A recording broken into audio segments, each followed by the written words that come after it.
Hey. We're here. We're both on location. And on time, almost. Almost.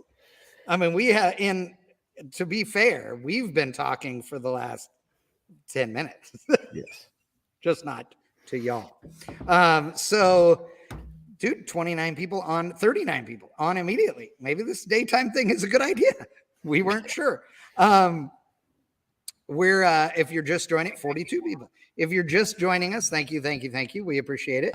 We're changing up the time here, and we're doing that because, with Lyle trying to keep working on the race car and keeping some semblance of home life with the new baby at home, etc., then doing the evenings is hard. So we're trying the middle of the afternoon edition. Now, because of that, it means that I'm not at home. I'm here in the shop, which we're working on, so you can see some of that progress.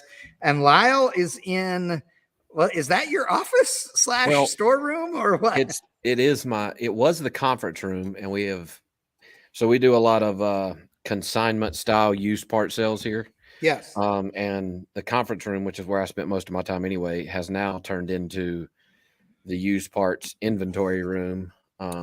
And on the other side of the computer is just bags of used parts underneath the table. There's used parts everywhere. So yes, it's my office, but it's also really the used parts room. Nice. So, I like it. So there's $11 jillion worth of parts around here. Yeah, there's 2 titanium bell housings right back there that are pretty expensive. Oh, yeah. Any superchargers sitting on the shelves or anything? There's a $50,000 big block. $50,000 big block? Well, it's a used Pro Mod. Yeah. It's there's twin turbos back there. Nice. Lots of race pack stuff. Lots. Yeah. Tons. I like the race pack stuff. Anyway. Everybody joining in. Hello. McTaggart says I'm glowing in the dark. It looks fine on my screen, but I don't know if it's too bright. I can close this door some more. But let's see. Bill Kappelman.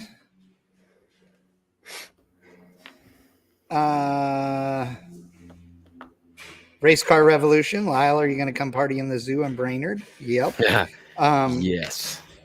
26 days until race week. Yes. I am currently working on the Ryan Wing, dude. God, I owe you a phone call. I suck so bad.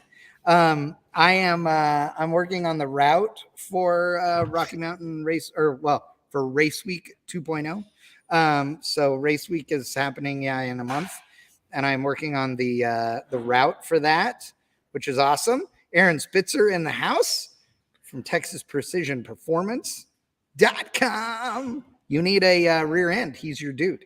I don't need a rear end currently, but I do need a block.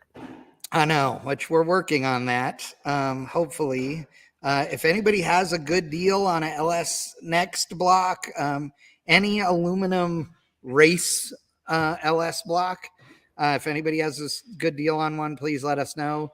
They are hard to find. I do have a lead on an RHS block. Oh, nice. That's very close to what we need. We'll have to get pistons, but that's not a call I made yet. But yeah, I could try them too. Lonnie Grimm in the house. I want to go to. Lonnie, we're both going to be in Brainerd. So yeah, hello. You get the NHRA golf cart, and I'll drive. We'll be good. Chris Jacobs in the house. Yes, I will see you in PA in a couple of weeks. That's going to be awesome.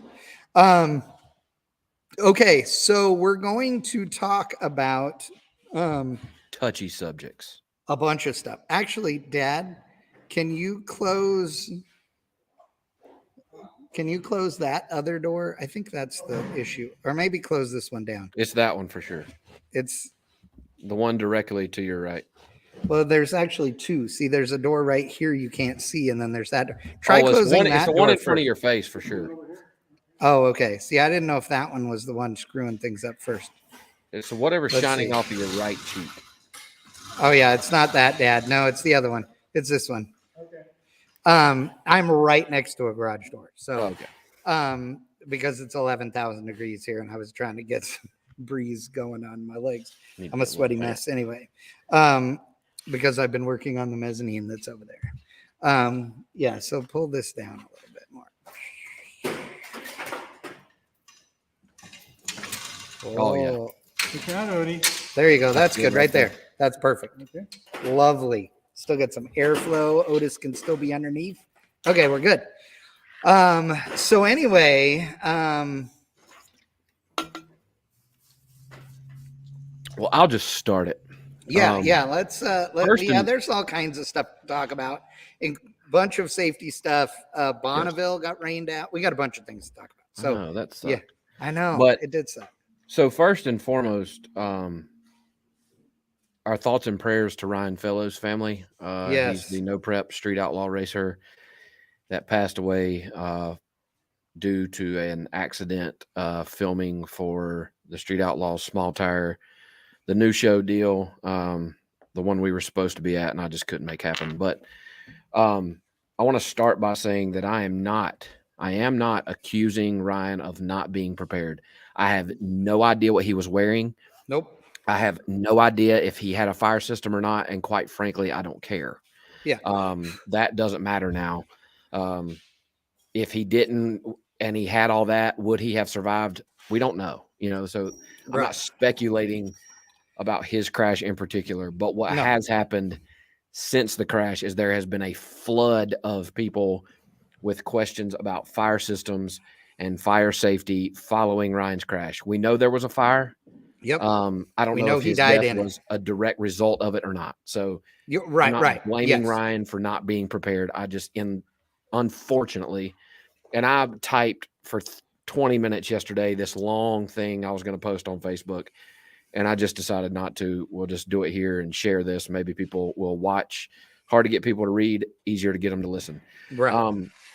But what I will tell you is that, again, and I feel like we have this conversation often, and I often ask myself if we have it too often. And I know that when it comes to safety, I don't think you can talk about it too much. Nope, me neither. I just try not to become redundant on this show because people are always like, they're just going to talk about fire safety again. Well, apparently, and I'm saying this judging off of the questions being asked on Facebook following Ryan's crash, apparently we don't talk about it enough because there are still people who are uneducated and do not know what they should have and what they should not have. Right. There's tons of people asking, I don't even know what fire system to buy. And I'm going to be a little rude and ask you what rock you've been hiding under since my crash in 2015. Yeah. I know I do. Chad does. Mag, Eric Yost at Customs by Big and Mag. And the answer is any fire system is better than no fire system. Correct. I mean, get one. It doesn't matter. Right. But if you we have a favorite, but it doesn't matter. Get something. And so if you don't have a fire system and you're looking for one, Fire Aid is the answer, in my opinion. Is it the only one available? Absolutely not. Do all of them extinguish fires? Sure. Yes. Right. But my personal preference is Fire Aid. Mag's Fabworks sells them. Eric Yost at Customs by Biggin sells them. If you don't know either one of them and don't feel comfortable contacting them, come to me or go to Chad. We will steer you in the right direction. And I'm not going to answer many questions about the technical parts of it because Mag, Jason, and Biggin are both very fluent in speaking Fire Aid. I'm going to put you right in contact with them and let them take over. Right. I'm not interested in selling fire systems. I'm interested in helping them sell their fire systems. So, and like you know what? Said, if you literally go onto Google and look up automotive fire systems, there's a gajillion of them that come up, and every one of these things is better than not having one. And Summit sells a bunch of them, obviously, as well. So, there's plenty of information out there. There are plenty of people that will answer questions.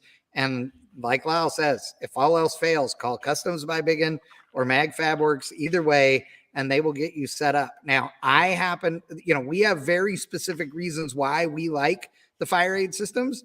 And one of the things about it is that it does not require driver input in order to work.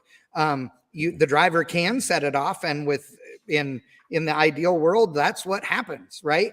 But if the shit goes down and you're knocked out because you've crashed your car and you've suffered an injury that doesn't allow you to, to use the fire system, then when it reaches a predetermined temperature, a bulb, okay, a small little sensor bulb bursts and it engages the fire system, whether you are conscious or not. And right. Because the fire system is not halon, which most inside car stuff is not halon anymore. Halon is fine for the engine compartment and that stuff, but it is not good for inside because it displaces oxygen. But this one does not do that. This, you will live. You can breathe still. Okay. It's super easy to clean up afterwards, after your car is saved. Here's the thing. If your biggest worry is that you've got a fire and then your fire system put it out, so your car is still there to be able to clean, then that's awesome, right? Like, oh man, I have to clean this up. Well, the best thing about this is you just let it dry and then blow it out with the air gun from your air compressor and the car is clean. So I set the one off. I pulled the one in Jason Digby's Dart. We had a fire in the engine compartment, which turned out to be very small, but it didn't matter to me. I saw fire and I'm putting fire out. And literally it ended our weekend. And we threw the car in the trailer and I didn't get the car out of the trailer for like a week. Yeah. And when I got it out, I took a rag and wiped, and it wipes off. And something else I think key to know about fire aid is some of these others, while they may extinguish the fire initially, if there is still some shit going on, most of them they don't keep the fire from reigniting. Fire aid does. Fire aid, once it's out, for the most part, it is out for good. It cannot relight in at least where it has sprayed. Now if gasoline has leaked or fuel has leaked out and has ran over, and maybe there's an electrical deal that re-sparks it 10 feet away. Well, I mean, it doesn't keep it from reigniting there, but wherever it has doused, it will not relight, which I think is key in some of these where maybe it's not done when you think it's done. Well, and nowadays with all of these small lightweight batteries that have become an issue, and let me say that my experience and my understanding, based on what I've been told, most of the battery fires that have become an issue are because of batteries that are not being maintained correctly. Mm-hmm. And these lithium batteries, all these lightweight batteries, they require a specific charger and they require specific attention. But if you don't do that right and you end up with a fire in the trailer, you're going to burn all your stuff to the ground as well. And that's bad. And MAG and them also have fire systems for your trailers, which are awesome. And at the very minimum, if you don't want to spend the money on the automatic system and all those things, you can get these fire balls. And it's not the shot, but it literally, they're a ball and they make them a couple of different sizes. They're required like in boats a lot of times, in the engine compartments and boats and stuff, but they mount on a little bracket that just screws on the wall. And when they reach a certain temperature, they explode. And when they explode, they put out the fire. And those are a great addition. I mean, there's a ton of different stuff you can get. And literally it just doesn't, it doesn't take that much to make this happen. Aaron Spitzer is asking, is there a fire system that also triggers a master power shutoff switch? I like that. So here at Modern, Justin, Elks, Mitch, and the guys in the wiring department developed a master power cutoff switch that is actually mandated in the NHRA, now only in Pro Stock. They do no longer mandate it in Pro Mod. But it has logic in it that allows you to wire in essentially to a pressure sensor that is in line with the fire system. And when it sees, the drop or the increase in the pressure going out the line or whatever, it then triggers the cutoff switch. So we use it in the NHRA, the RF, the radio frequency system, Leahy system that we use when we go through the finish line, that kills the power, shuts the fuel off, throws the chutes. It can also, it talks to our switch, but you don't have to have the RF device for the switch to work to set the fire system off like you're talking about. So yes, that is an option that I know of. Modern is the only option for that in our switch. Sure that's something maybe some others have came out with or are working on. But right now that I know of, Modern is the only one that has a switch with that kind of logic in it that can kill the power when the fire system goes off. Now, I will say that, like, Lonnie Grimm is on here. Lonnie is the National Tech Director for the National Hot Rod Association. So he is the grand poobah of tech, and a good friend of ours, and we appreciate him joining us. He and I have had this conversation about the solid state power cutoff switches, which are now allowed. And that's what ours is. Yep. And those are now allowed in NHRA competition. And so those no longer... it isn't just a physical disconnection of the power only by the lever moving. The lever is triggering an electronic switch that is a relay in essence.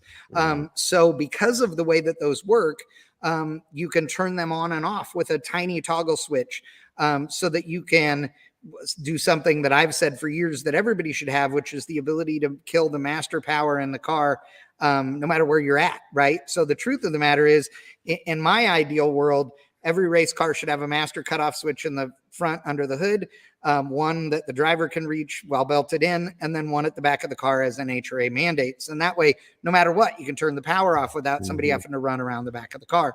But the other thing that's nice about that is that means that you could trigger it with any other switch. So even if you had a system that wasn't as fancy as Modern's, if you had a toggle switch that was activated by physically pulling the fire system lever, then that also could do a master cutoff, right? Now, it wouldn't work with the automatic necessarily, but you could do that. So you can get creative with this stuff and pretty simply activate that kind of thing. So, and God, there's so many different ways to trigger things with now all of the data logging and the, electronic fuel injection systems and all of those things as well. So there's a lot of different stuff that you can do.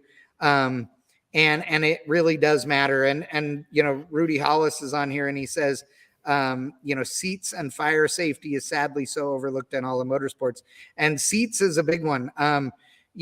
Especially in drag racing right now. Oh God, yes. Yeah. And we tend to go, okay, well, the car's got a funny car cage in it, so that's okay. Just a carbon shell or an aluminum shell is all we need. And truthfully, that's all that's required by the rules, which a carbon shell in a tube chassis car like a Pro Mod or a Pro Stock car is literally just a little, it's just a thing that's sort of shaped like your ass. And you sit there and it would be the most uncomfortable seat if you had to sit in it all the time. It has no padding, no anything in it.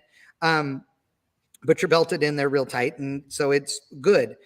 What's better is a pour in, which is what Lyle uses.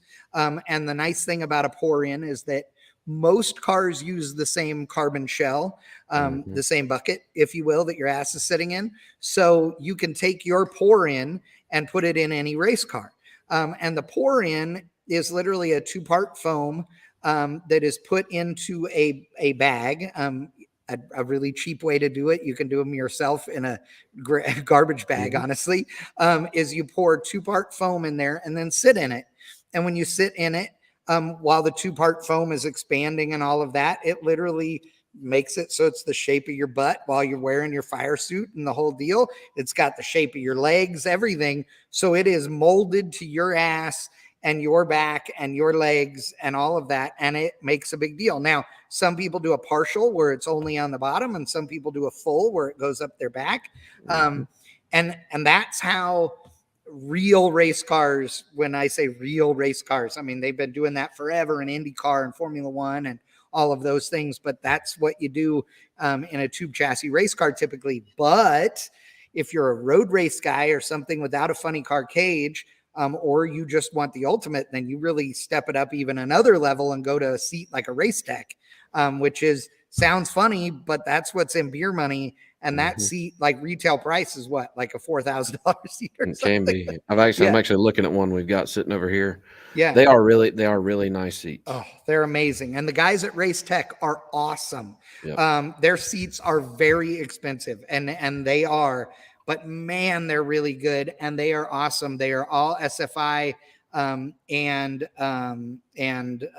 whatever the hell FIA, FIA certified. They're full containment. Well, I shouldn't say that. Not all of them, but the really saucy ones are full containment. So they hold you in. When you talk about, containment as far as seats go, it depends on the sanctioning body as to what, the rules are. But like Bonneville, for example, we were talking about the fact that it's rained, there, and Bonneville's been canceled. Unfortunately, Speed Week this year. But at Bonneville, the rule is that you can only have 1 inch of head movement in any direction. So you can only have 1 inch to each side when you're in the car and everything is there. So the containment level there is insane. But you got to remember, you take a car like a 1980 Camaro, and it's supposed to weigh 3,800 pounds, and you make it weigh 6,800 pounds. And then you send it down the salt at 280 mile an hour, and then something goes wrong. The things go wrong for a very long time, right? The dynamics there, the tumbling, the flipping, all that is so harsh that the best way to keep you from moving around in there as everything gets loosened up, including your neck and everything else, is to just keep it so you can't move. And it sounds weird, but it's when you're in one, it's comfortable. By the time you get used to it, it really is. Mm-hmm. Brian Lum, I love Race Tech, but they don't make one for a really big guy. You are correct, although they do have some bigger seats now. They have a big and tall, but yeah, it's they only do have so big and so tall. Yes, exactly. But yeah, so the seats are very important. But back to Ryan and the Street Outlaws crash. Again, we're bringing this up because people are listening right now. We're not judging. I have zero clue as to what is or is not, or was not in his car. It may have been the safest drag car on the planet and had all of the things that are even available in the world.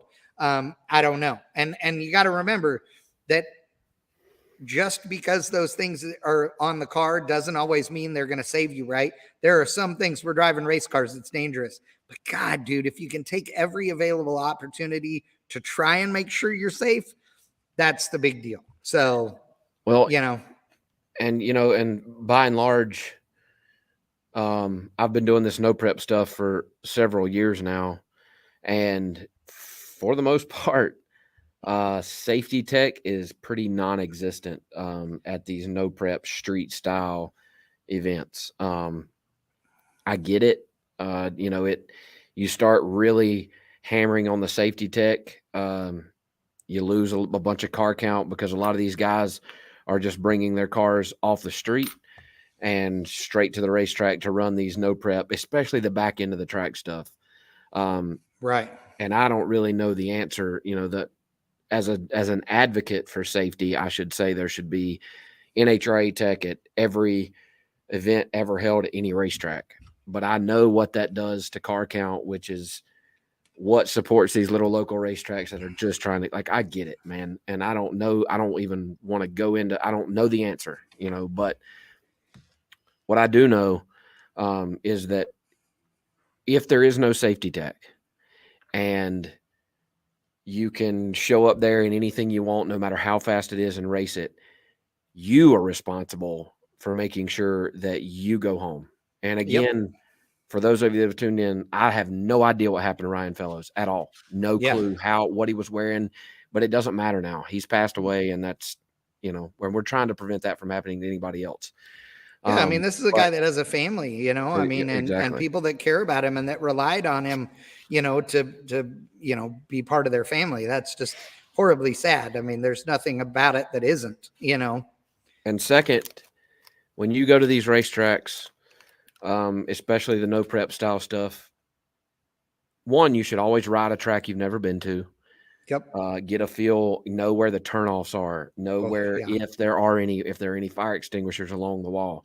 And last but not least, make sure that there is EMS and fire there of some sort.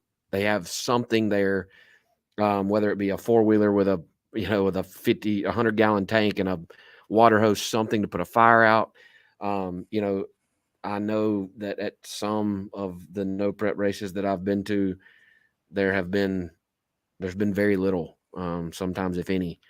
And I have been to tracks where a few of us banded together and say we aren't going to race if there's no fire or EMS here. So right. Some very small things you can check, maybe even verify that before you burn $300 in diesel fuel and waste your weekend traveling somewhere to find out none of this is in place. But first and foremost, take responsibility and make sure you're wearing what you need to be wearing, and make sure that you yourself are safe. I've pulled into the beams many times and look across to the other lane and the dude be in a dirt bike helmet, cut off t-shirt and some shorts, and I wear the same thing in beer money that I wear when I get in that pro mod this weekend in Topeka, Kansas. 100%. And anybody that thinks that isn't true, yeah, you need to come look. Yeah. I wear a different helmet only because I got a brand new Stilo helmet this year for the pro mod, and I'm pretty rough on shit with beer money. And so I got a new helmet for the pro mod, and my Simpson helmet that is still in date. You can pull the padding back and see it's good to 2025. And it's still a carbon Simpson helmet. It's a badass helmet. With a skirt and all that stuff. So, yeah.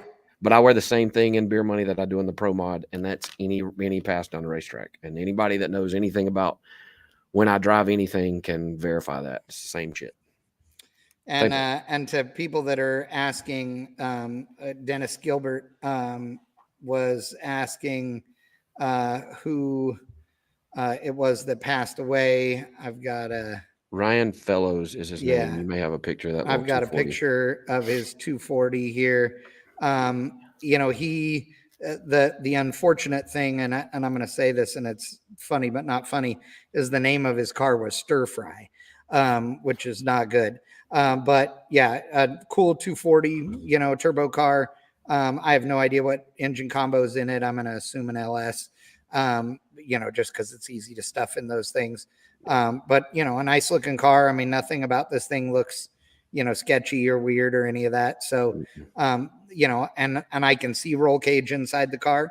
I have no idea about any of the details of it, other than that. But, he's a good example. And supposedly this is from TMZ, this is a picture of the car, which appears to be upside down and on fire. And this is him. And so, just a sad state of affairs right there, for sure. But the big thing to me is that,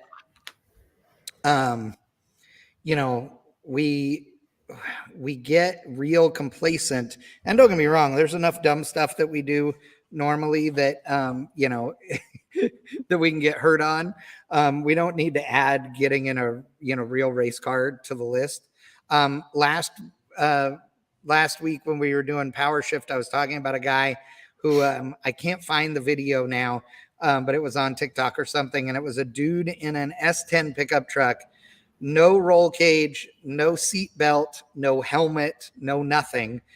Street racing the thing. It had a couple of kits of nitrous. It was a giant pile of shit, so it didn't go straight. And of course the guy wasn't belted in, so he couldn't control the car because he was just trying to hold on to the steering wheel for dear life when it got into doing tank slappers and then rolled over and ejected him from the car, which was pure entertainment. Oh yeah.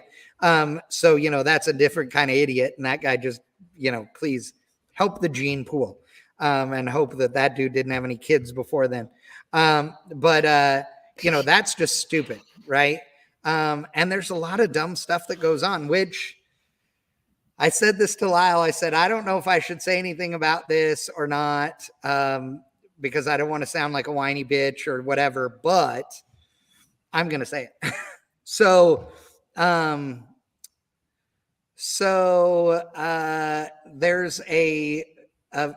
a video out on Facebook that Ken Block put up on his personal Facebook page. And the caption says, while testing at Team O'Neill, which is a rally driving school, I believe, in preparation for the New England Forest Rally, I gave my 11-year-old son, Micah, a ride along in my Hyundai i20 WRC, which stands for World Rally Championship, which is the baddest of the bad rally cars, race car. He said, ironically, we both describe fun in a race car the same simple way with a smile and a wee, ha, ha, ha. His kid was belted in. His kid was wearing a helmet, but the kid was wearing no safety gear. Otherwise, like he had no fire suit on. He was wearing shorts and a t-shirt. And I brought this up to Lyle because I was like, you got to be kidding me. And here's the video. I'll play it. I saw it also on TikTok, but it's nuts. Can you hear the audio? Yeah. He says, I want to go super fast, Dad. He's wearing a t-shirt. And he's wearing shorts, you will see.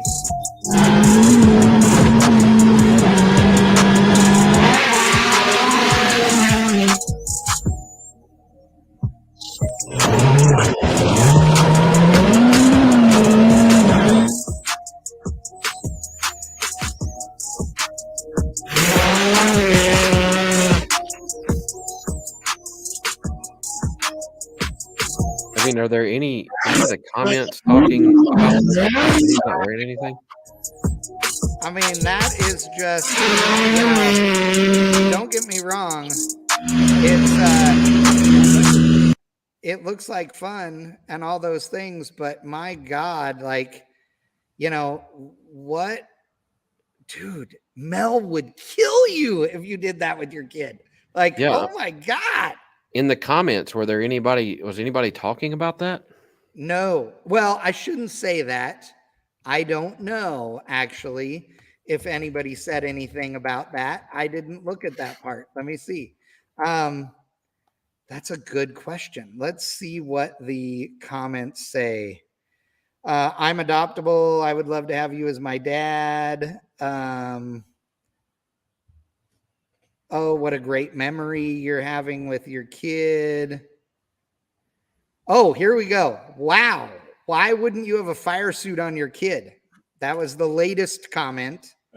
Yeah, that is actually 1 minute ago. That was the latest comment. Can I have a spin? Give me a ride. Cool. This is awesome. Blah, blah, blah. Riding with him must be incredible. All these things. Cool, cool, cool. Racing's in his blood. I wish I could have experienced that kind of ride. Yeah. Oh, here we go. Tadas Patronus says, you wear a homologated suit and son only a t-shirt. Very smart. Safety first.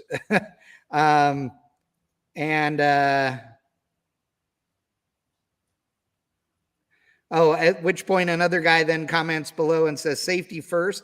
The way that car is built, they are both safer at high rates of speed in that car than they are just walking down the street. Well, that's true. But it's still not cool as far as, no. The burns, I mean, we have firsthand experience, you more than anybody, with kids who are burn victims, right? I mean, you go to the burn center and you've been, and we've had the kids show up at the races and hang out with us. And, that's a lifelong, that's lifelong injuries, right? When you're a kid and you're growing, and the grafts that don't grow at the same rate as you and all of those, I mean, that can be, again, at decades worth of surgeries. And people don't understand, like people that don't hang out with you all the time, they don't understand that while you have made a full recovery from your burns, there's still shit that you deal with every day that people don't understand, right? If anybody spends any real time with Lyle, then there's one of the things that you'll notice right away if he's not wearing sunglasses is that he's crying all the time. Like tears run down his face all the time. He rubs his eyes more than any human being on earth because tears run down his face all the time. He's lucky to have tear ducts. Unfortunately, the drains are not there. So not at all. Yeah. So you are crying all the time, right? I'm not crying, you're crying. But the other thing that people don't understand, and this one annoys the shit out of you, and I know it, is that because Lyle's hands burned bad, they have grafts on them and they look fine, but they look different, but they look okay, right? I mean, the skin looks like normal skin. The problem is it's paper thin. And so he bumps his hands on shit and cuts his hands up all the time. If he's working on the car, you should be wearing gloves, honestly, and you never do. But literally, if his doctor saw half of the race weekends, what his fingers look like, they would lose their minds because it's hard. It doesn't heal as well. I mean, it's just not the same. Takes forever. It's not the same as me and you are. We have the skin we were, born with. That's different. And that stuff people don't understand. Like, I mean, a good walk by this door jam over here and, swing my hand by my side and catch the door jam. It'll take the hide off my knuckle. Just bam. And it takes weeks. Oh yeah. For it to get back right. Yeah. It again, we're all like, we don't even think about it. Okay. But but because we're used to it. But if you were somebody that doesn't hang out with Lyle and you came with us for a weekend of the races and you saw some of the random shit that he has to go deal with, like the number of times where he's coming over and Mel's putting a Band-Aid on his arm or his hand or his whatever. I mean, like that shit happens all the time. The best ones are when I go to put plugs in beer money or something and I'm like less than 30 seconds post pass. Oh, and it's 11 million degrees still. And I'm like, that's not going to be good, and then it's like 2 months of nursing some freaking 3rd-degree burn on my knuckle. Yeah. It's not the Logan same. says, Bob Barnett, fastest quarter-mile pass with 2 dudes lapped up. You ready to rumble or what? At first I would say, yes, we could probably make that happen. However, Larry Dixon now has a 2-seater top fuel dragster, and I would suspect that even with shoots out and going to the 8th, he's probably been faster to the quarter than we could go. Yeah, true. It sucks, but it is what it is. Oh, yeah. But in a door car, I'm down. I'm down to make that happen. Oh, 100%. I think it would put one of those little roll around like Snap-on style shop stools over there, or just ratchet strap it to the floor. Go on. Now, I will tell you, when I got my pro stock license, I went to Roy Hill School, which is a whole series of other stories. And Hank was my, main instructor. Hank Hill, everybody knows him from not the TV show, but Hank Hill does chassis setup and race cars, and has for a long time. Hank, awesome dude. On the first thing when you go to the pro stock school, they take you out in one of their pro stock cars because a couple of them have 2 seats. And I was driving a Mustang Pro Stocker, and so it was a Lenko car and at a 565-inch, big block Chevrolet in it, of course, to go that fast. But anyway, on the first day, your first time in the car is riding shotgun, and Hank does a burnout and then a launch and goes, I don't know, 330 to 8th mile, somewhere in there, right? And then lifts, right? A couple of gear changes kind of deal. It was not cool. He laughed and he goes, lifts off the throttle. Oh, what do you think about that? And I said, I think I'm never going to be on this side again. You can ride with me all you want, but I am not riding in one of these. I'm a driver, not a rider. Like, that's not cool. Now, I mean, with certain people, I would ride, but, oh yeah, dude, and he was a great driver. No dig on Hank. Like, he's the dude, but I had just met this guy, like riding shotgun with him and, leaving the starting line in a clutch car. Like, that did not make me feel warm and fuzzy. Let me tell you. I don't know if there are 2 Hank Hills or not. Hank Williams, Hank Hill. We may be thinking of the same guy. Yes. I believe that we are, because I believe that his real last name is Williams. I believe he's in really bad shape right now. If it is. Oh, no way. Yeah, what happened? Injured. I haven't talked to him in years. He got injured at work. at a chemical plant. He inhaled some extremely hot. Something happened, and this was like this past weekend. Inhaled some extremely hot chemical of some sort and is in really, really bad shape. So, oh man, prayers for him as well. Yeah, exactly. Oh, the thing to me about, you know, riding shotgun or doing any of that is just the, you know, what do you do with your hands? And like, you know, everything feels just weird, you know, zero control. Yeah, exactly. Wes Collins saying, I love Todd Beavis. Todd Beavis is the man. Todd Beavis is really the man. He works here. I said, he's here. You know what's funny about that is that, like, I don't even know if I've ever even told you my Todd Beavis story. Like, Todd Beavis is legit is the man. Not only one of the most talented, badass pro stock truck builders ever, but just a hell of a nice guy. Like, I talked to Todd Beavis about building a pro stock truck before they, you know, decided the class was gone. And you know, it was when he was here in Tyler, Texas and stuff. And so I talked to him on the phone. He said, are you serious about putting a program together? And at the time I made, you know, real money and all this stuff. And I said, I don't know. I don't know what it costs. So I would like to say yes, but I need to know what it's going to cost to really do this. And so he was super cool because he said, dude, come down on Saturday mornings. We're at the shop, blah, blah, blah. And me and my dad went down and spent several hours in the shop with him, walking around, looking at everything, and then going to breakfast or lunch at some Greasy Spoon in Tyler and talking about what the real costs were and what the best way to do it was to get in with somebody else that was already running one and basically, you know, pay them to haul your junk around so you didn't have to have a transporter and do all that, and rely on them to be some help with regards to, you know, tuning and engine programs and all of those things. And this dude, I mean, he spent hours worth of his time with us talking about this and then made suggestions of different team owners to go talk to and stuff. And it was super awesome and super good. And ultimately the timing just sucked because about the time that I was talking to several other, you know, teams about the scenarios he had said is when they, you know, basically put the nail in the coffin and canceled the class.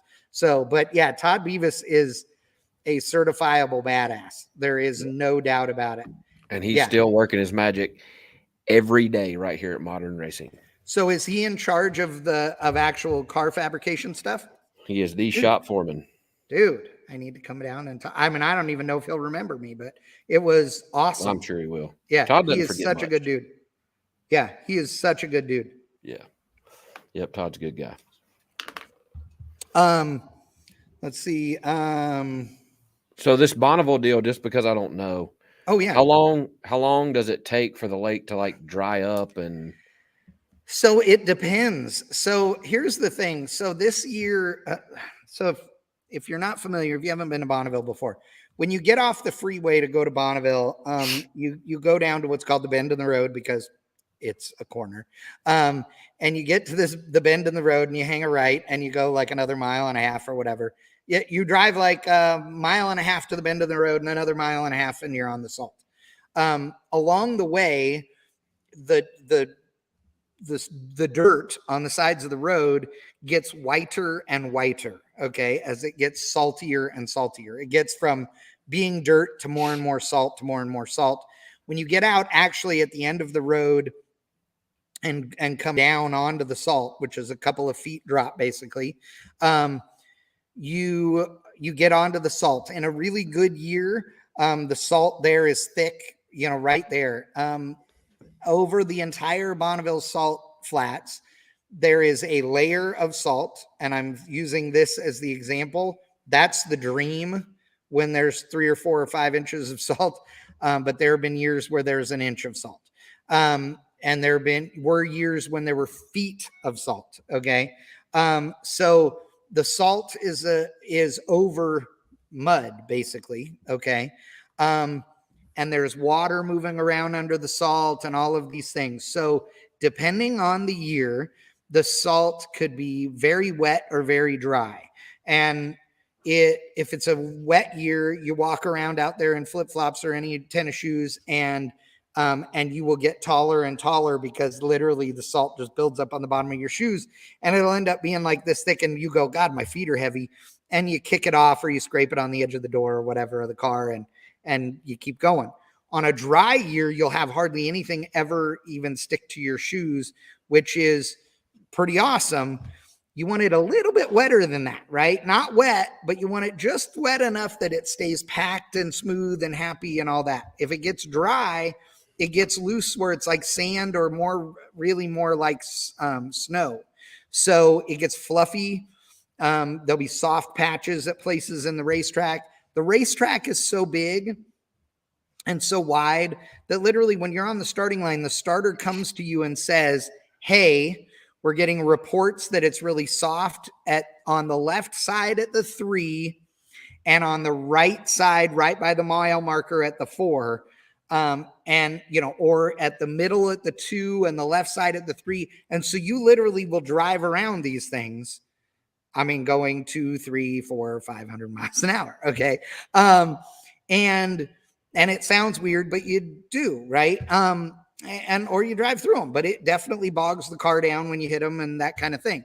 But the other deal, there you go. The other thing is that when you're there, the weather can change dramatically because of the mountains that are surrounding the salt flats. And when the weather comes in, it can get very windy in a hurry, which causes them to delay racing. And they very often will postpone racing, in the afternoons sometimes and cancel the afternoons because of wind, or they'll just postpone it for a couple hours of wind or an hour of wind or whatever. But if the crosswind gets more than a certain amount, they stop it. Because of the shape of the mountains at Bonneville, if you're looking down the race course on the left-hand side, which is to the west, there are 2 mountains that come together like this, and there is an underground river that runs through between the 2 of them. The wind comes between those 2 mountains and can be a real force going down the course and hit you. It's kind of crazy. Because the salt is the most important thing, they move the race courses around. Every year, the race course gets chosen based on how good the salt is in a different place on the flats. So there are some times where you go off the end of the road and you go a mile and you're at the starting line. There have been other years where you drive 6 or 7 or 8 miles across the salt to get to the starting line. And remember that the starting line is on the long course is the start of 5 miles of timed racing or measured. I mean, the course actually goes to the 7 and the 8, but you're actually timed from the 1 mile mark to the 5 mile mark. And the short course is 3 miles instead of the 5. And so there's a lot to where the course is and how it's set up. And it's not uncommon for it to rain, right? One afternoon or something like that during Bonneville. And if the wind's blowing and it's hot out, which is the typical during the year, then it'll dry up and it'll be good. And in some cases, it makes the salt even better. But when you get a scenario where it's cooler or there isn't any wind or where it's already wet conditions and then it rains and pours like it did for this year, then it's a flood and there's nothing you can do about it. And it is not unusual to have that happen and have an inch or 2 of water on the entire place. It is also not uncommon to have that happen and end up with a foot of water over the entire place. So, a few years ago, Bonneville got canceled 2 or 3 years in a row where it got rained out because they had massive thunderstorms and stuff leading up to the race. And a couple of them never even had time to get the race set up. They didn't even get to set the course. I mean, literally was underwater that bad for weeks, because you have to remember too, that the people that are putting on the race at Bonneville, which is BNI, BNI and the SCTA, all of the SCTA and BNI staff that are out there, they go out there to drag the course, roll the course, do all those things to clean it and mark it and lay out all the wiring for the timing system and all of those things. That all starts weeks ahead of time. So there are a bunch of old retired dudes that are out there working their balls off in order to get this thing set up. It's really a lot of stuff. I mean, it really is. It takes a lot to get people set and to get everything ready to run at Bonneville. And so it sucks when it gets canceled like that. But there's nothing you can do. It's Mother Nature, right? The other thing that sucks about it is there are no refunds on rooms at Bonneville or any of that. So it costs a fortune for these teams, regardless of whether they're racing or not. I was telling everybody, like, your rooms, when it gets rained out like this, your rooms, like, there's no refunds, there's no nothing. Yeah. Dude, it's a big bunch of money. The big deal about it, though, and I explained all of the rain and stuff, but the big deal about it is that depending on how wet the salt already is, if you get several inches of rain like they did, it's coming down off the mountains. It's doing all that. It's coming to the low-lying area. If it's not hot, if it's too much rain, I mean, it could be 2 inches of water on the ground, or it could be a foot. And a few years ago, we had like 2 or 3 years where it rained out before it ever even started, and it was 18 inches deep water across the entire, I saw some videos of some people going out to retrieve their trailers, and it was, fairly deep. Deep, not so deep you couldn't drive in it, but you absolutely had to take your socks and shoes off to walk around. Right? Oh, 100%. Yeah, 100%. Wow. John McLean is asking, is the salt coming from the rain? I just always thought it was left from an old salt lake. Never knew the thickness of the salt change. So the thickness of the salt changes for a couple of reasons. And the salt is just in the ground there. It is from the Salt Lake. It is right next to the Great Salt Lake. I shouldn't say right next to, but near Great Salt Lake, which Salt Lake City, Utah got its name for. The salt thickness changes. There's a big group called Save the Salt that exists. The salt thickness changes because there is a company or companies that actually pump the water out from underneath the salt and run it through a plant on the other side of the freeway that is a potash plant. So they are pulling the potash out of the mud and the dirt and the salt.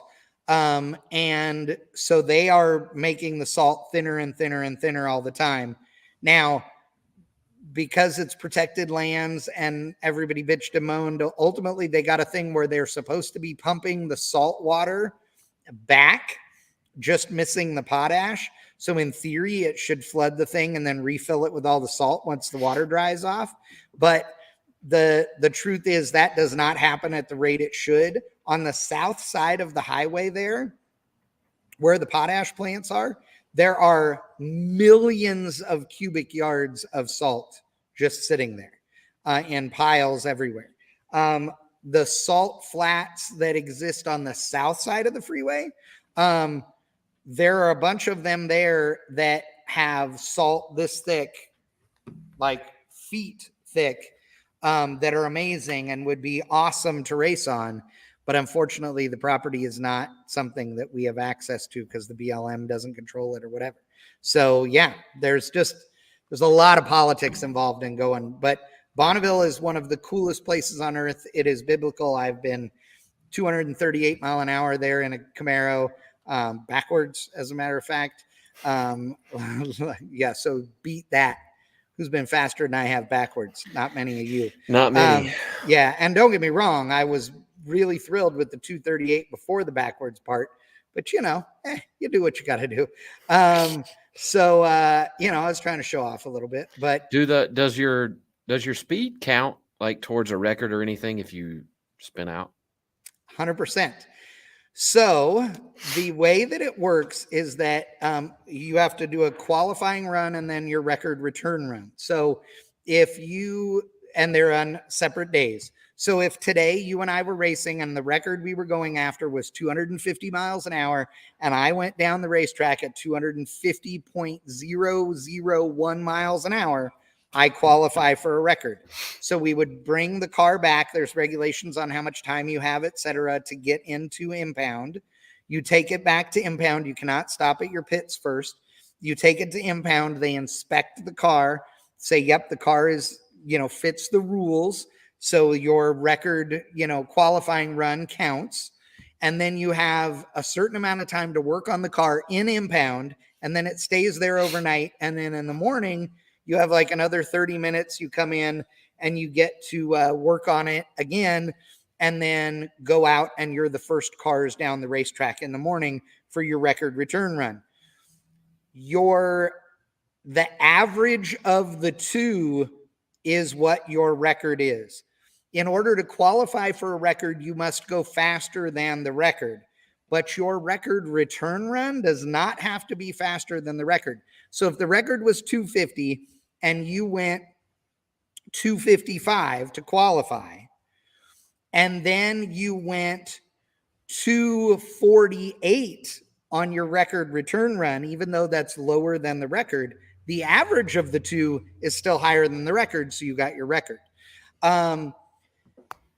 The big deal is that you have to set the record in the same mile. So you are timed from the 1 to the 2 to the 2 to the 3, the 3 to the 4, the 4 to the 5 on the long course. Cars over 200 miles an hour. So if the record's 250 and you were going 255 from the 4 to the 5, but you were below 250 everywhere else, okay, then it doesn't matter what you do the next day. All that's going to count is between the 4 and the 5. But conversely, if you were doing 255 from the 2 to the 3 and then slowed down, and from the 3 to the 4 and the 4 to the 5, it was below the record, you have to set it in the same measured mile that you qualified in. So you got to get after it. And at land speed racing at Bonneville, there is a thing called the quarter. So you go, I went 205 in the quarter.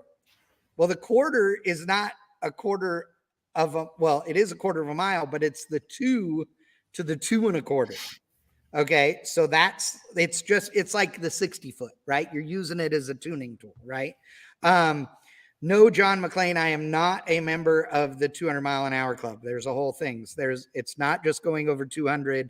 There are minimums. Even if you set a record over 200, if it's not to their minimum, there's a whole committee thing. It's political, but it kind of makes sense and doesn't. But the big deal is, it does not matter whether you are forward, backward, sideways, upside down, on fire, standing on the nose, whatever. If the main portion of the car that you are still in trips the beams, it counts. So literally, you could be upside down, on fire, sideways, whatever. It doesn't matter. So I happened to be trying to set a record. I was on a record return run. I was trying to set a record I had to do it between the 3 and the 4 because that's where I was fastest. And the car was horrible. It was Freiberger and Turk's Camaro, the Hot Rod magazine special. And it was horrible. It was the worst driving piece of shit on the planet at the time, but nobody believed me because I was the new guy driving it till the next day when Freiberger got in it, when it had like an extra 500 pounds and went, this car's undrivable. I was like, duh, I've been telling you that. But anyway, I still went faster than he did in it, by the way. But I pedaled the car 48 different, literally it was like the stereotype, the thing I bitch about, guys on the drag strip, you pedaled the car 6 times, you idiot. Oh, I pedaled this thing like 6 or 8 times between the 2 and the 4. And literally would start spinning the tires and start getting sideways, and you just barely feather off the throttle until it starts to hook up, and then you roll back in the throttle again, and it would fucking shake the tires and shit. Oh yeah, dude, it's fucking pissed off. A lot of shit going on for what seems like a very long time. And there's a mile marker. Well, there's half miles and miles, and they are 6 foot squares. I think 6 foot, 4 foot or 6 foot squares, orange tarps with black numbers written on it, right? Are the mile markers. And you're like, oh, I see. So Well, I guess the guys and the ones that are going 500 and 600 miles an hour don't see shit. Dude, it's nuts. But it is epic. Like, the place is amazing. It is so crazy to see. I would love to go. Oh yeah, we have to just go next year because it's amazing. The 200 mile an hour club, people are talking about it. So here's the deal: there are more people who have reached the summit, not base station, but the summit of Mount Everest, the very fucking top, than are in the 200 mile an hour club at Bonneville. Wow. Yeah. Yeah, it's crazy. And I can tell you guys, like, the play-by-play of me spinning the car, because it's an absolute riot. But it is, that's for another show. It was insanely funny afterwards. But all the things that, because you've had on-track incidents, like, every 5 feet feels like minutes, right? Your brain gets into a different level. People don't understand that, like, you can go down the drag strip, in 5 seconds. You can run 570 in, a Pro Mod car, and describing it takes, 30 seconds, right? To describe the run. And that's the speed that it's happening in your head while the 5.7 seconds is happening. People don't understand, like, how your brain really does enter the matrix and slows down as soon as you let go of the button or release the clutch pedal or whatever. Everything goes boom into slow motion, and it is just like the Matrix. And you literally are sitting there waiting for the shift light to come on. You are so keenly aware of every 10 feet on the racetrack. It's a whole other thing, when I drove the Pro Stock car, got my license, even just the first, time I'm driving this car, it was, I don't know, a couple of runs in, and all of a sudden your brain goes, oh, I got this. And literally, it's a stick car. It was a Lenco car, 4-speed car. 5-speed Lenco. And it was like the amount of time between the 1-2 shift is like 0.7 seconds. And then from the 2-3 shift is like 0.6 or something like that. And you're literally staring at the shift light. You're like, is this thing on? Is this thing broken? Pow! Oh, okay, here we go. Like, you are waiting for this thing to go. You're like, did I miss it? I don't think so. When is this? Because everything is in slow motion. And at Bonneville, it's even more so because it's a weird sensory thing, because there's no walls, there's no trees, it's just flat and white. So the only things that give you any sensation of speed are those big orange markers. And you got to remember, they're 100 feet apart. The racetrack's 100 feet wide. So you can't, you can see them way up ahead of you, both of them, but you can't see them both go by the car at the same time, because they're way over, Oh yeah. How much of that 100 feet do the streamliners use that are going? Sometimes all of it. Sometimes they may only use 20 feet wide. Sometimes they may be going all over. They call it the happy dance. So in the Camaro, you let it go. Like, you let it go where it wants to go, as long as it's going to stay within, right? Because by the time you start turning the wheel, the air has already hit the side of the car and is already starting to straighten it out. So you have to be steering is real slow. All your movements are really mellow, because otherwise this thing will you get way behind it way, way fast. When I spun, I was driving off the racetrack. I knew I was going off the racetrack. And by the way, that's okay. You're allowed to leave the racetrack, go around a marker and back in the racetrack, as long as you go through the first timer and the next timer. Being on the racetrack the whole time is not a requirement. But I knew, like, the racetrack was here and I was going at an angle like this. The car was going that way and I was letting it, and I was going to go by the 4-mile marker. Like, it was going to be right there. I was going to pass this thing within a couple of feet of it. Okay. Like, and that was okay. I didn't care. I mean, they're PVC frames. Even if you hit one, it's not going to kill anything, right? So I'm like, I'm going off track, but I need this thing to just stay straight, and it's already pissed off, so I'm going to let it go. And literally, instead of it kicking the ass end to the right like it had every time it spun the tires, I went by the marker and it spun to the right. Like just, I mean, like this. And when it started, there wasn't even an inkling in my brain of I'm going to keep this from happening. It was, oh shit. And I was shoots, power, neutral, and spinning around. And the shoots was a bad idea. It turned out okay. And I had been instructed to use them in hindsight, not the smartest maneuver. And other people said, bad call. But when in doubt, it would be better to pull them than not pull them. Yeah, when in doubt, pull it out. Yeah, but here's the bad thing.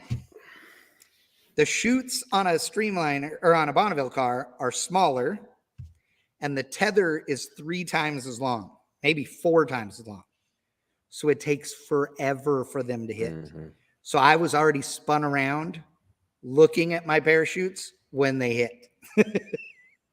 Oh, yeah. It swung me around like a ball on a string, dude. Yeah. Oh, yeah. It was for real. Wow. Oh, yeah. But, yeah, I mean, again, when in doubt, very much the smarter way to go. So it's entertaining. But Bonneville, everybody should go. It does suck that it, didn't happen. We do have photos. Wes Allison was on site, so we got photos from Friday and a bunch of photos from the Nugget car show, which is epic. So the Nugget has Friday night and Saturday night has this insane car show with all these badass hot rods that come from all over the country to be at Bonneville for the first weekend. And they have cocktail waitresses and stuff come out in the parking lot and serve you beer and stuff in the parking lot at the Nugget, which is rad. So it's pretty cool because it's Nevada. Remember, so Bonneville is in Utah, but Wendover is the town. And there is West Wendover, which is Nevada, and then Wendover, which is Utah. And the line is legitimately like right at the corner of the Nugget. And so everything to the west of that is like casinos and all that. It's not like going to Vegas. It's like Oklahoma casinos, but So yeah, I just Google mapped or Apple mapped the salt flats. Oh yeah. So if you zoom out, let's see this. So yeah, super close. Yeah. So it's, it takes you 10 minutes to get to the salt. Now, here's the thing. So this is the other part that people don't realize is that the time zone in Nevada and the time zone in Utah are not the same. The state line is the time zone change. And so it's 1 hour later on the salt. So you have to make sure you set everything to salt time, and you have to turn your phone off from automatically doing the update because it'll flop back and forth, or it won't, like, cause you're so close to the line that one day it won't. And you're like, oh shit. And then you're off by so it's not that it sucks. But the whole place is it's super rad. Like there's just no doubt about it. So here is, so all of this wet area, the blue area here is all the potash, like, processing plants and all that stuff. Here's Wendover. So this is where the, all the hotels and stuff are. And this is where you go. Right here is the bend in the road, and you go this way onto Bonneville Speedway Road. So that's how you get onto the actual salt. And it's, it's one of those deals where when you get there, this kind of shows you like how big, this place is. I mean, that's from the road, from here all the way up. So this little mountain at the top right corner is called Floating Mountain. And Floating Mountain looks like it's just out there hovering in midair because of the, heat waves and all that. But yeah, I mean, it's a long way to drive all the way out here. People show up with bicycles. People show up with electric golf carts. And then you're like, dude, that it's, depending on the year, the pits are somewhere between 3 and 6 miles from the starting line. Jeez. If you're on the short course, it could be 7 or 8 miles. So, and you got to remember, you can't drive a race car at Bonneville except on the racetrack. So every car has to be pushed or pulled around by a tow vehicle. And like a side-by-side would do it, but like, you're getting pulled like with a strap or pushed with it. You're doing 30 mile an hour, 40 mile an hour, like, cause it's a long damn way.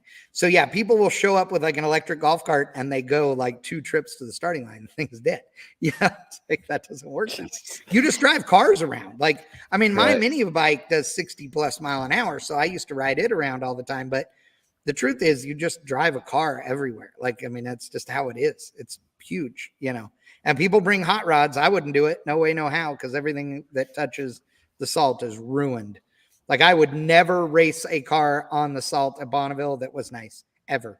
Like, that mattered. I would only build a Bonneville car and race it at Bonneville. What's the slowest class out there?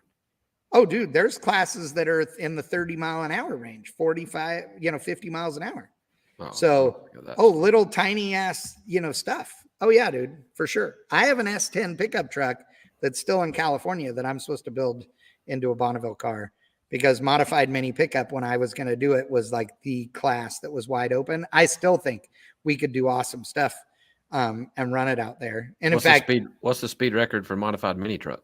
Oh, it all depends on engine size. So there's a modified mini pickup. There are, their engines go from, A through, I don't remember, R or some damn thing.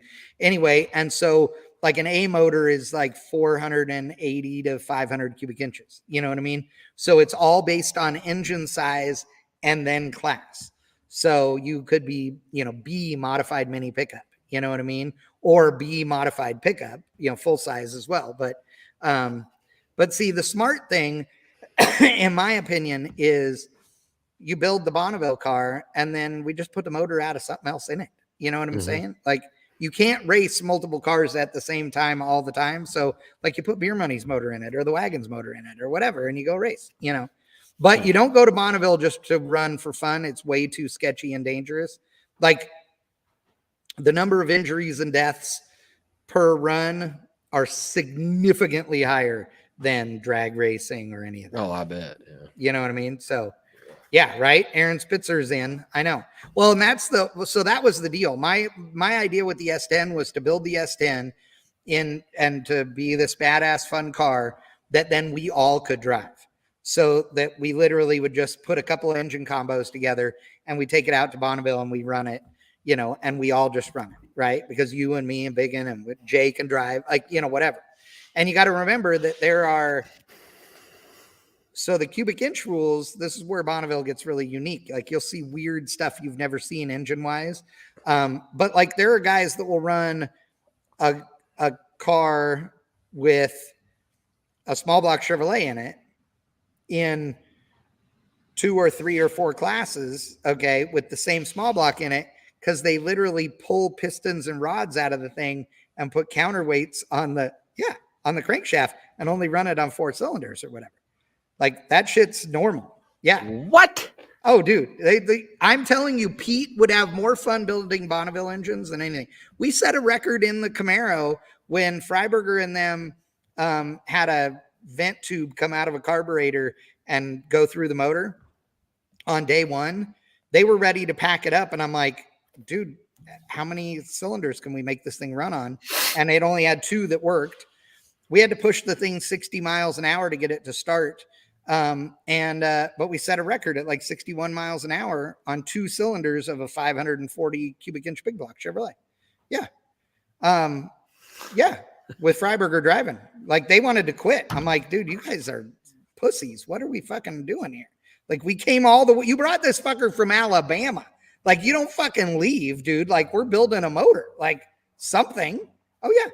Me and Mike Copeland went, this isn't done. We can make this work. And they looked at us like we were idiots. And then we did it.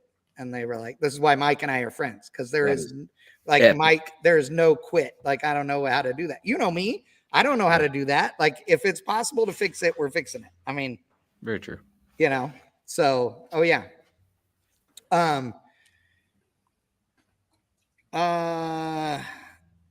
Charles, sort of. Charles is saying, you can remove the body mounts on the S10, which would mean it's channeled or body dropped and be in a whole other class. Not really. The truck stuff is a little different, but also keep your damn mouth shut. There's a bunch of shit that you want to do at Bonneville that I have multiple rules at Bonneville that are made because of the chat. So yeah, I'm good at it. Let's see. Oh yeah, McTaggart and I met in 2009 at Bonneville when he came out. So he's only been once. It was then, but it's awesome. Max Mortimer says Alex Laughlin is heading to NPK. Is that true? He may be, because Scott was scheduled to run the Top Fueler. Palmer that's right. At NPK, but decided not to in light of, because of the crash in Vegas, and just, decided it would be better to postpone that. So Alex may be taking his Corvette. I honestly have no idea, but. Oh, yes, that's what Aaron says. He posted it on Facebook today, and Wickman says he's taking his vet. Okay. Yep, to Tulsa, NPK Tulsa. Yep. So they're not running the Top Fuelers at Topeka, so very well could be going there. They're not running. Oh, yeah, they're not running his Top Fuelers. Yeah, that's what I meant. Sorry. Yeah, Scott Palmer's is not running Topeka. The other, which surprised me because that's not that far for them. Well, I think they had already planned to do this Topeka deal, and logistically, or the Tulsa deal. Yeah, I got you. Yeah, or Tulsa. Yeah, doing everything got in the way. Yeah, I'm with you. Any thoughts on Justin Swanstrom's new color and combo for NPK? I mean, I'm not a fan of green at the racetrack. It's like a bad omen, like eating peanuts, Mm-hmm. I'm just not a green car fan anyway. But I mean, it's definitely different. I mean, the combo, the screw blown deal, is no different than what he ran up until now, except the engine is actually built for a screw blower, right? Instead of a Pro Charge deal, which not a whole lot of change. So other than the car being updated, new, and the color, he may be a little faster, just because the engine is set up for the screw, but. They're always super competitive, so I don't expect them to be any different. Yeah, to me, it's not as big a news as I think some people made out of it, in my opinion. Because again, like you said, they're fast always. It wouldn't matter. I think we did do all the wiring on that thing here, though, so pretty cool. Nice. The Wickman says dirt track racers are the same way about green on a race car. Yeah. So if you see, but I don't know. I have not done dirt oval race. I've done paved oval, but I have not done dirt track oval racing, and I really want to. But that kind of makes me think I would paint my car green, because I think people might stay away from you. They may. You know what I'm saying? Like, they'd be like, "Oh shit, that dude's green." Like, I'm fairly certain that David Udi would not work on my car, not help me with beer money if it was green. Like, he was super anti-green at the racetrack. Sheldon Kofi or Coffee is saying thoughts on the incident with Dave Benjamin with his fuel altered at Firebird this weekend. So I do not know the details, but what I don't know the specific details, but what I assume happened, because it's common with these things, is that the engine, had fuel in it, didn't get backed off, either from a leaking nozzle or human error. I mean, you never know. And then they went to spin this thing over and it went kablooey. I know that I was at Fremont Drag Strip as a kid when that happened, and a guy died in the pits when a piston went through him. But I don't know. I don't know what the specifics were of this one. I am only making the assumption that it was a similar kind of deal. I do know that the explosion was severe enough and the parts flying were numerous enough to injure several people on the starting line. Yeah. So, and that it was a big enough deal that they canceled racing for the remainder of the day in order to, get started the next day. Loans was announcing there, but I did not talk to him, so I don't know. Before we shut it off, yeah, that's a good time.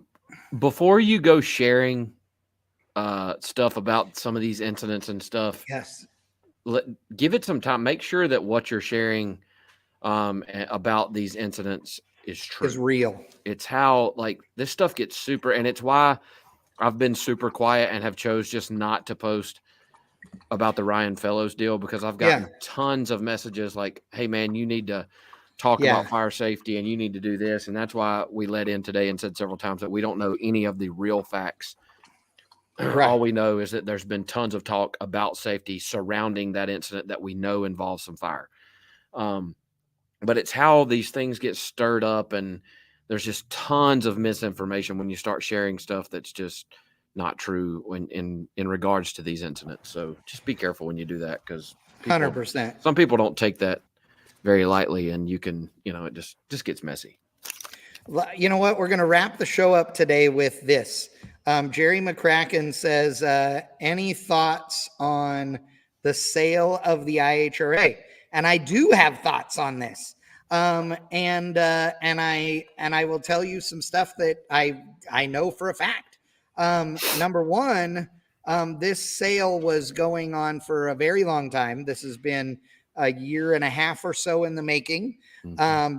And Larry Jeffers, if you missed it, Larry Jeffers is the one who has purchased the IHRA.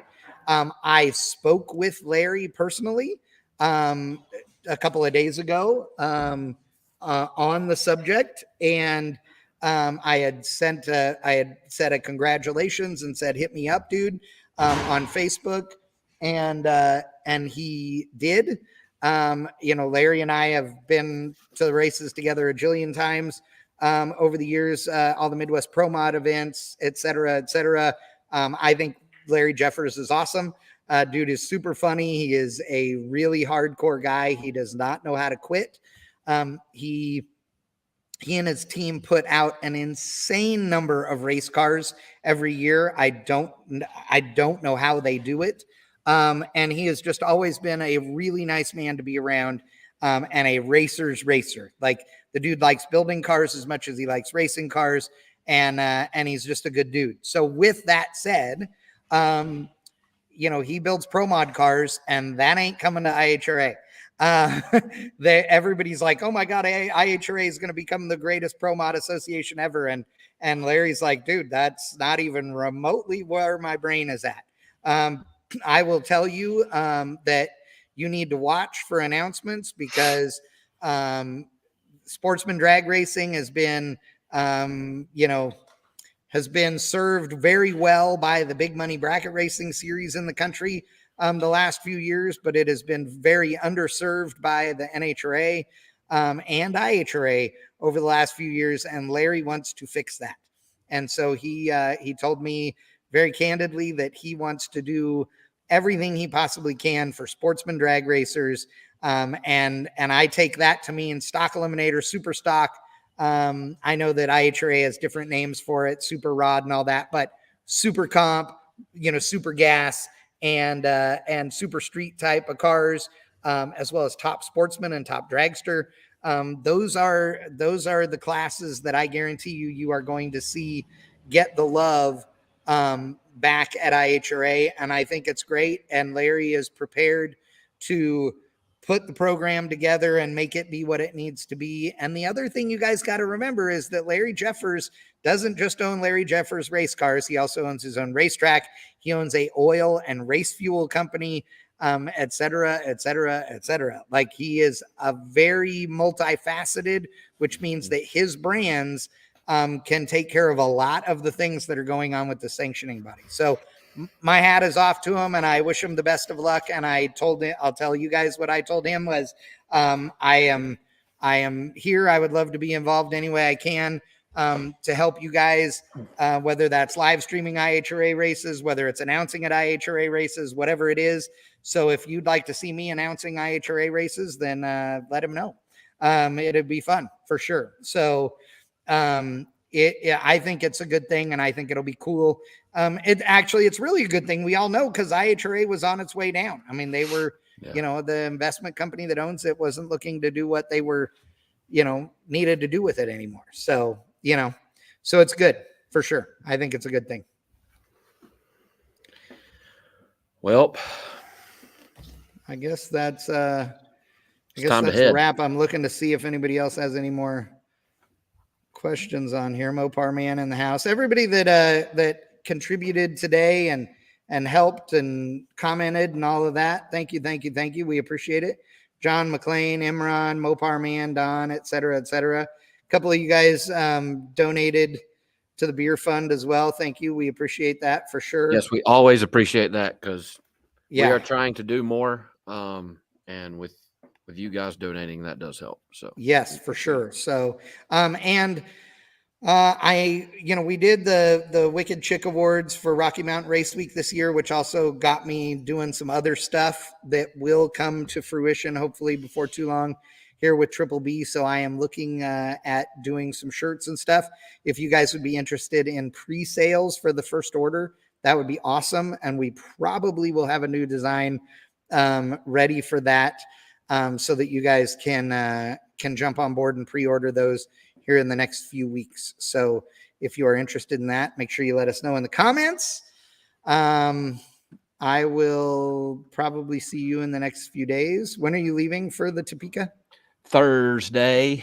Are you flying, or are you riding in the rig? I'm flying, because the rig left today just before. Oh, did it? Earl left today, huh? Earl and Ben, Road Warriors. Nice. Oh, they went, both of them? Okay, good. Yep. So. All right. Well, there you go. All right. Well, ladies and gentlemen, thank you again. Dude, we had a lot of people watching today, so that's good. We weren't sure our new time here during the day, but I think it's a good thing from the shop and from Modern Racing. So to all of you guys out there, please be safe. If you put your kid in the car, make sure they're wearing all the safety gear. Wear your safety gear. And go buy a fire system. Yes, buy a fire system, for the love of God. Again, that doesn't mean that Ryan Fellows didn't have one. We don't know. We're just saying that if you don't have one, then you should, because it could be you. So, for sure. Thank you. MGB in the house, Streetcar Chronicles as well. Thank you. We're going to hit it. I have more shit to move around with the forklift, all that stuff on the pallet rack right there. Yep. Got to move all that junk. So getting ready to start moving other crap into the shop. So, there you go. Ladies and gentlemen, boys and girls, it has been fun. Lyle Barnett, I will see you later. Later. See you.